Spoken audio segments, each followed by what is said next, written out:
Good morning. നമ്മൾ first ചാപ്റ്ററിലെ laws of chemical combinations ആണ് പറയുന്നത്. രണ്ട് ലോസ് നമ്മൾ കഴിഞ്ഞ ക്ലാസ്സിൽ പറഞ്ഞു. ഇനി ബാക്കി 3 ലോസ് ആണുള്ളത്. മൊത്തം ലോസ് ഓഫ് കെമിക്കൽ കോമ്പിനേഷൻസ് 5 ആണുള്ളത്. അപ്പോൾ ബാക്കി 3 നമുക്ക് നോക്കാം. Third one, law of multiple proportion. Law of multiple proportion straight ചെയ്യുക, നോക്കുക. When 2 elements combine to form 2 or more compounds, the masses of one of the element which combine with the fixed mass of the other bear a simple whole number ratio. ഇതാണ് statement. ഒന്നുകൂടി കേൾക്കുക. When 2 elements combine to form 2 or more compounds, the masses of one of the element combine with the fixed mass of the other bear a simple whole number ratio. ഒരു example വെച്ച് നോക്കുമ്പോൾ നമുക്ക് മനസ്സിലാവും. അതായത് നമ്മൾ elements combine ചെയ്തിട്ടാണ് compounds ഉണ്ടാകുന്നത്, അല്ലേ? രണ്ടിൽ കൂടുതൽ എലമെൻറ്റ്സ് കമ്പൈൻ ചെയ്തിട്ടാണ് കോമ്പൗണ്ടുകൾ ഉണ്ടാകുന്നത്. ഒന്നിൽ കൂടുതൽ കോമ്പൗണ്ട്സ് നമുക്ക് ഉണ്ടാക്കാം. സെയിം എലമെൻ്റ് തന്നെ ഉപയോഗിച്ചിട്ട് ഒന്നിൽ കൂടുതൽ കോമ്പൗണ്ട്സുകൾ ഉണ്ടാക്കാം.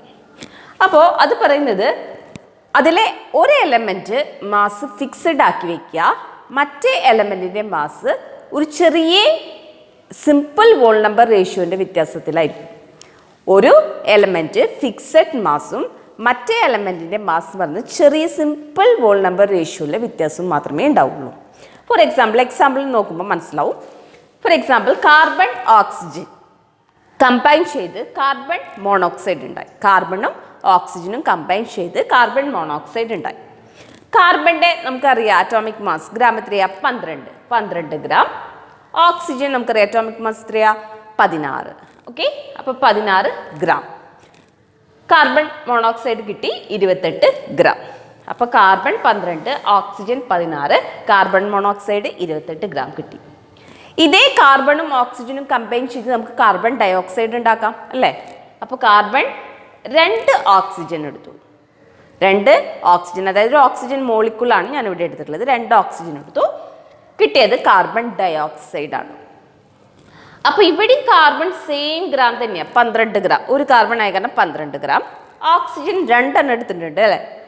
ഒരു ഓക്സിജന് 16 ഗ്രാം ആണ്, 16 അറ്റോമിക് മാസ്. അപ്പോൾ അതിൻ്റെ ഡബിൾ വരും O2. അപ്പോൾ 32 ഗ്രാം വന്നു. ഇനി കാർബൺ ഡയോക്സൈഡ് ഇപ്പോൾ മൊത്തം ടോട്ടൽ ചെയ്യുമ്പോൾ എത്രയും 44 ഗ്രാം കിട്ടി. അപ്പോൾ ഇത് ലോ ഓഫ് മൾട്ടിപ്പിൾ പ്രൊപ്പോർഷൻ്റെ ഒരു എക്സാമ്പിളാണ്. അതായത് 2 എലമെൻറ്റ്സ് കമ്പൈൻ ചെയ്ത് 2ൽ കൂടുതൽ കോമ്പൗണ്ട്സ് ഉണ്ടാക്കി. കാർബണും ഓക്സിജനും കമ്പൈൻ ചെയ്ത് കാർബൺ മോണോക്സൈഡും ഉണ്ടാക്കി, അതുപോലെ കാർബൺ ഡയോക്സൈഡും ഉണ്ടാക്കി. ഇതിലെ ഒരു എലമെൻറ്റിൻ്റെ മാസ് ഫിക്സഡ് ആക്കി വെച്ചു ടീച്ചർ. കാർബണിൻ്റെ മാസ് 12 ആണ് 2ലും, അത് ഫിക്സഡ് ആണ്. ഓക്സിജൻ്റെ മാസ് മാത്രം ചെറിയ രീതിയിൽ ഒരു വ്യത്യാസമുണ്ട്. ഇവിടെ 16, ഇവിടെ 32 ഗ്രാം. അപ്പോൾ 16:32 എത്രയാണ് വരുന്നത്? 1:2. കണ്ട, 1:2 ആണ് ഇവിടുത്തെ റേഷ്യോ വരുന്നത്. അപ്പോൾ ഒരെണ്ണം ഫിക്സഡ്, മറ്റേ എലമെൻറ്റിൻ്റെ മാസ് ചെറിയ സിമ്പിൾ വോൾ നമ്പർ റേഷ്യോയിൽ മാത്രമേ വ്യത്യാസം ഉണ്ടായിരിക്കുള്ളൂ. അതാണ് ലോ ഓഫ് മൾട്ടിപ്പിൾ പ്രൊപ്പോർഷൻ. അപ്പോൾ ഒന്നും കൂടി നോക്കുക, സെൻറ്റൻസ് നോക്കുക. When 2 elements combine to form 2 or more compounds, അതാണ് കാർബൺ മോണോക്സൈഡും carbon dioxide example. The masses of one of the elements which combine with a fixed mass of the other bear a simple whole number ratio. ഒരു എലമെൻറ്റിൻ്റെ mass ഫിക്സഡും മറ്റേ എലമെൻറ്റിൻ്റെ മാസിന് ചെറിയ രീതിയിൽ വ്യത്യാസം, അതായത് simple wall number ratio മാത്രമേ പാടുള്ളൂ. Four എക്സാമ്പിളാണ് carbon മോണോക്സൈഡും കാർബൺ ഡയോക്സൈഡും ഉണ്ടാക്കിയ കേസ് പറഞ്ഞത്. ഇനി നമുക്ക് വേറൊരു എക്സാമ്പിൾ നോക്കാം. ഫോർ എക്സാമ്പിൾ ഹൈഡ്രജനും ഓക്സിജനും കമ്പൈൻ ചെയ്തിട്ട് വാട്ടർ ഉണ്ടാക്കുന്നത് നമുക്കറിയാം, അല്ലേ? ഹൈഡ്രജനും ഓക്സിജനും കമ്പൈൻ ചെയ്തിട്ടാണ് വാട്ടർ ഉണ്ടാക്കുന്നത്. അതുപോലെ തന്നെ നമ്മൾ ഹൈഡ്രജനും ഓക്സിജനും കമ്പൈൻ ചെയ്ത് ഹൈഡ്രജൻ പെറോക്സൈഡ് ഉണ്ടാക്കും. ഹൈഡ്രജനും ഓക്സിജനും കമ്പൈൻ ചെയ്തിട്ടുണ്ടാവും ഹൈഡ്രജൻ പെറോക്സൈഡ്. അപ്പോൾ ഫസ്റ്റ് കേസ് നോക്കുക, വാട്ടറിൻ്റെ കേസ് നോക്കുക. ഇവിടെ 2 ഹൈഡ്രജനാണ് ടീച്ചർ എടുത്തിട്ടുള്ളത്. 2 ഹൈഡ്രജൻ്റെ വെയിറ്റ് ഇത്രയും വന്നിട്ടുള്ളത് 2 ഗ്രാം. ഒരു ഹൈഡ്രജൻ 1 ആണ്, അറ്റോമിക് മാസ് 1. അപ്പോൾ 2 ഹൈഡ്രജൻ ആകുമ്പോൾ 2 ഗ്രാം കിട്ടി. Oxygen 16 gram. H2O കമ്പൈൻ ചെയ്ത് വാട്ടറായി. അപ്പോൾ 16 + 2 18 ഗ്രാം കിട്ടി. ഇനി H2O2, അതായത് 2 ഹൈഡ്രജനും 2 ഓക്സിജൻ. ഇവിടെ ഒരു ഓക്സിജനല്ല, ഇവിടെ 2 ഓക്സിജൻ ആണ് എടുത്തിട്ടുള്ളത്. അപ്പോൾ ഹൈഡ്രജൻ്റെ താഴെ 2 ഗ്രാം കിട്ടി, ഓക്സിജൻ്റെ താഴെ 32 ഗ്രാം. 2 ഓക്സിജൻ ആയി കാരണം 16 × 2 32. അപ്പോൾ H2O2 കിട്ടി. H2O2 എന്ന് പറഞ്ഞാൽ ഇത് രണ്ടും കൂടി പ്ലസ് ചെയ്യുമ്പോൾ 34 ഗ്രാം. ഇവിടെ നോക്കി സിമ്പിൾ വോൾ നമ്പർ റേഷ്യോയിൽ മാത്രമേ വ്യത്യാസമുള്ളൂ. അടുത്ത എലമെൻറ്റ്, ഒരു എലമെൻറ്റിൻ്റെ മാസ് ഫിക്സഡും അടുത്ത എലമെൻറ്റിൻ്റെ മാസിന് ഒരു ചെറിയൊരു രീതിയിൽ, മാസിൽ ചെറിയ രീതിയിൽ മാത്രമേ വ്യത്യാസമുള്ളൂ. സിമ്പിൾ വോൾ നമ്പർ റേഷ്യോ ആയിരിക്കും. ഫോർ എക്സാമ്പിൾ, ഇവിടെ 2 ഗ്രാം ഓക്സിജൻ, ഇവിടെ 2 ഗ്രാം ഓക്സിജൻ വന്നു അല്ലേ. ഇവിടെ 16 ഗ്രാം ആണ് ഓക്സിജൻ, ഇവിടെ 32 ഗ്രാം ആണ്. അപ്പോൾ 16:32 കിട്ടി. 16:32. അപ്പോൾ റേഷ്യോ എന്തായി? സിമ്പിൾ റേഷ്യോ എന്തായി? 1:2. This is another example. Okay, അപ്പോൾ ഇത് രണ്ടാണ് എപ്പോഴും law of multiple proportion examples ആയിട്ട് വരിക. എപ്പോഴും ചോദിക്കേണ്ട ക്വസ്റ്റ്യൻ ആണ് law of multiple proportion. Very very important. അപ്പോൾ ശ്രദ്ധിക്കാട്ടോ എല്ലാവരും. അപ്പോൾ ഒന്നും കൂടി ടീച്ചർ പറയാ definition. When 2 elements combine to form 2 or more compounds, the masses of one of the elements which combine with the fixed mass of the other bear a simple whole number ratio. പിന്നെ ഇത് കൊണ്ടുവന്ന scientist John Dalton ആണ്. John Dalton ആണ് law of multiple proportion propose ചെയ്തത് scientist. അപ്പോൾ ആ സയൻറ്റിസ്റ്റിൻ്റെ പേരും ഒന്ന് നോട്ട് ചെയ്ത് വെക്കണം, ലോ ഓഫ് മൾട്ടിപ്പിൾ പ്രൊപ്പോർഷൻ. അപ്പോൾ 3rd ലോ ക്ലിയർ ആയെന്ന് വിചാരിക്കുന്നു. ഇനി നമുക്ക് നെക്സ്റ്റ് 4th ലോയിലേക്ക് കടക്കാം. ഗേ-ലൂസാക്ക് ലോ. ഗേ-ലൂസാക്ക് ലോ പറയുന്നത് ശ്രദ്ധിക്കുക, when gases react together there is always a simple whole number ratio between the volume of the reacting gases and that of the gaseous products, provided all volumes are measured under the same condition of temperature and pressure. സിമ്പിളാണ്. Sentence കാണുമ്പോൾ നിങ്ങൾക്ക് കൂടുതലായിട്ട് തോന്നും, പക്ഷെ സിമ്പിളാണ്. Concept സിമ്പിളാണ്. അതായത് ഗ്യാസസിൻ്റെ കേസിലാണ് നമ്മൾ ഈ ലോ എടുക്കുക. ഗേ-ലൂസാക്ക് ലോ എപ്പോഴും അപ്ലൈ ചെയ്യുന്നത് ഗ്യാസസ് ആയിരിക്കണം. റിയാക്റ്റൻസ് എപ്പോഴും ഗ്യാസസ് ആയിരിക്കണം. ഗ്യാസസ് റിയാക്ട് ടുഗദർ ചെയ്യുമ്പോൾ there is always A simple wall number ratio between the volume of the reacting gases and that of the gases product. എന്ന് വെച്ച് കഴിഞ്ഞിട്ടുണ്ടെങ്കിൽ നമ്മൾ ഗ്യാസസ് ആണ് റിയാക്റ്റൻസ് എടുക്കുന്നത് അല്ലേ. ഗ്യാസസ് റിയാക്റ്റൻസ് എടുത്തു, അപ്പോൾ പ്രൊഡക്റ്റും കിട്ടുന്നത് ഗ്യാസിൻ്റെ ആയിരിക്കും. അപ്പോൾ ഇതിൽ നമ്മൾ എടുക്കുന്ന ഇതിൻ്റെ വോളിയം എന്ന് പറയുന്നത് ഗ്യാസ് ആയാലും പ്രൊഡക്റ്റ് കിട്ടുന്നതിൻ്റെ ആയാലും അതിൻ്റെ വോളിയം എന്ന് പറയുന്നത് എപ്പോഴും സിമ്പിളായിരിക്കണം. സിമ്പിൾ വോൾ നമ്പർ റേഷ്യോയിലെ വ്യത്യാസം പാടുള്ളൂ. വ്യത്യാസം എപ്പോഴും സിമ്പിൾ വോൾ നമ്പർ റേഷ്യോ ആണ് പറഞ്ഞത്. പക്ഷേ കണ്ടീഷൻ ഉണ്ട്, സിമിലർ കണ്ടീഷൻ ഓഫ് ടെമ്പറേച്ചറും പ്രഷറും ആയിരിക്കണം. സെയിം കണ്ടീഷൻ ഓഫ് ടെമ്പറേച്ചറും പ്രഷറായിരിക്കണം നമ്മൾ എടുക്കുന്ന റിയാക്റ്റിംഗ് ഗ്യാസും അതുപോലെ കിട്ടുന്ന പ്രൊഡക്റ്റും തമ്മിലുള്ള റേഷ്യോ എന്ന് പറയുന്നത് എപ്പോഴും സിമ്പിൾ വോൾ നമ്പർ റേഷ്യോ ആയിരിക്കും. ഇതാണ് ഗേ-ലൂസാക്ക് ലോ എന്ന് പറയുന്നത്. ഇതെപ്പോഴും ശ്രദ്ധിക്കുക, ഗ്യാസിൻ്റെ കേസിൽ മാത്രമേ അപ്ലൈ ചെയ്യാൻ പറ്റുള്ളൂ. അപ്പോൾ ക്ലിയർ ആയോ ഗേ-ലൂസാക്ക് ലോ? ഗേ-ലൂസാക്ക് ലോ പറയുന്നത് ഗ്യാസസ് റിയാക്റ്റൻസ് എടുത്തു, ഈ ഗ്യാസസ് റിയാക്റ്റൻസ് എടുത്ത് കമ്പൈൻ ചെയ്ത് പ്രൊഡക്റ്റ് കിട്ടി.